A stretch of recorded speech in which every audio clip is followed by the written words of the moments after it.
ধরে নিয়েছে। ধরছে না? ওই যে ভাই আরেকটা গজার মাছ পাইছেন, মাশাআল্লাহ। আসলে ভাই গজারের রাজা নাকি ভাই? ভাই গজার মাজার রাজা ভাই আপনি। ওনার নাম হলো হাসমত পাঠা।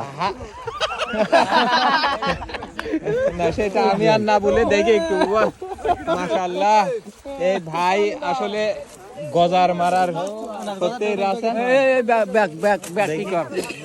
ওনার নাম হলো গজার মারা হাসমত পাঠা। পাড়া হইলো পাড়া। ওনার চাচা করে লাগছে কয় পাঠা। আসলে দুনো দারুণ, জুতা ভরে। দারুণ। এই মাছ উনি মানে 10 মিনিটের ভিতরে প্রায় 3-4টা গজার মাছ ধরলেন, সবগুলাই বড় বড়। আসলে দুইটা ছোট আর সব কটা বড়। সব বড়, দারুণ দারুণ। এই যে আবার পাইছে কি মাছ।